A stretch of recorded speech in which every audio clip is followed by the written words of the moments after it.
खुशामदीद नाज़रीन इकराम, सामीन इकराम। उम्मीद करता हूँ आप सब लोग खैरियत से होंगे। सबसे पहले गुजारिश है कि मेरे चैनल को सब्सक्राइब, लाइक और व्यू करें। अपने कमेंट से आगाह करें। आज का हमारा टॉपिक है degree holder. Under the civil procedure code कि डिग्री होल्डर किसको कहते हैं। Under section 2 sub section 3 of the civil procedure code 1908 1908 updated today. इसमें अमेंडमेंट्स भी हुई हैं और इसकी डेफिनेशन क्या है डिग्री होल्डर की। Any person in whose favour a degree has been passed और an order for execution has been made, कि जिसके हक़ में डिग्री होती है या ऑर्डर पास किया जाता है तामील और अजरा के लिए, उस फैसले को, उस डिग्री को, तो वो डिग्री होल्डर होता है। Civil procedure code have explained different stages of the procedure for settlement of civil cases. At final stage judgment along with decree is announced. अब इसमें बयान करूँगा कौन डिग्री होल्डर हो सकता है और कौन नहीं। प्लेंटिफ एंड डिफेंडेंट्स, मुद्दाई और मुद्दाई दोनों में से कोई भी डिग्री होल्डर हो सकता है। जॉइंट डिग्री होल्डर भी हो सकते हैं। Transferee is entitled to apply for execution of degree. Legal representative are entitled to execution degree on or during case a death of plaintiff.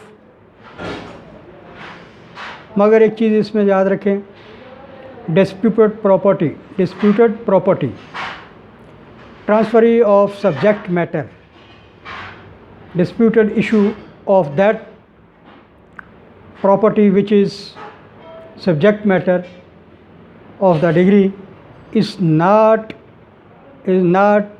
entitled to execute of degree। तो ये degree holder है मेरे उन दोस्त अहबाब के लिए जिनको पता नहीं है कि डिग्री होल्डर ज़ाब्ता कानून दीवानी में सिविल प्रोसीजर कोड के तहत किसको डिग्री होल्डर भेजते हैं। जब एक बंदा अपना केस दर्ज करवाता है अदालत में, सारी रिक्वायरमेंट्स, ज़रूरी लवाज़मात पूरे करता है, तो उसके बाद step by step final arguments और उसके बाद judgment along with decree pronounce की जाती है, और जिसके हक़ में फाज़िल अदालत फ़ैसला देता है वो डिग्री होल्डर होता है। तो ये चीज़ें मेरे लॉ स्टूडेंट्स भाइयों के लिए, नए लॉयर्स के लिए जो उन्होंने लॉ किया है और प्रैक्टिस में आ रहे हैं और वो एसोसिएट होते हैं किसी के साथ, तो उनको पता होना चाहिए कि केस कैसे फ़ाइल किया जाता है। उसमें ये एक इम्पॉर्टेंट चीज़ है कि डिग्री होल्डर कौन होता है। इस लॉ सिविल प्रोसीजर कोड में डिग्री होल्डर की डेफिनेशन क्या है और कौन कौन इसमें डिग्री होल्डर हो सकते हैं। जो मैंने अभी बताया आपको कि जिसके हक़ में डिग्री की गई है वो हो सकता है जॉइंट डिग्री होल्डर भी हो सकते हैं, और जॉइंट में मुश्तरका डिग्री होल्डरों में से उनमें से एक को आप अपना नुमाइंदा लीगल रिप्रेजेंटेटिव मुकर्रर करते हैं। बाकी जो डिग्री होल्डर्स हैं उसके हक़ में अपनी ख्वाहिश, अपनी विल ज़ाहिर करते हैं कि ये बंदा हमारा डिग्री होल्डर होगा और ये आगे कोर्ट में सारी हमारी नुमाइंदगी करेगा। तो रिप्रेजेंटेटिव भी हो सकता है।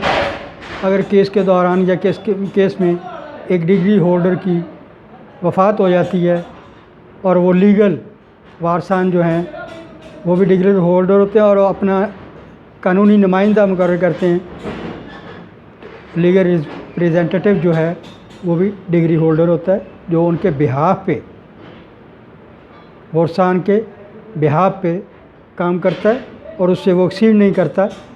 अगर एक्सीड करेगा तो ऑफेंसिव होगा और उसकी लीगलशिप ख़त्म हो जाएगी। तो आज का ये मेरा मौजू था। आपसे दोबारा गुजारिश करूँगा कि मेरे चैनल को सब्सक्राइब करें, लाइक व्यू करें, क्योंकि ये एक इंफॉर्मेटिव एजुकेशनल चैनल है। इस पे भी थोड़ा तवज्जो देनी चाहिए। हम दूसरे कामों में, फ़जूल चैनल्स सुनने में अपना टाइम ज़ाया करते हैं। इसके लिए 2-4 मिनट निकालेंगे तो आपका फ़ायदा है, आपके कारोबार में, आपकी ज़िंदगी में आपके काम आने वाली चीज़ें हैं। Thank you very much. अपना ख्याल रखिएगा। अल्लाह हाफ़िज़।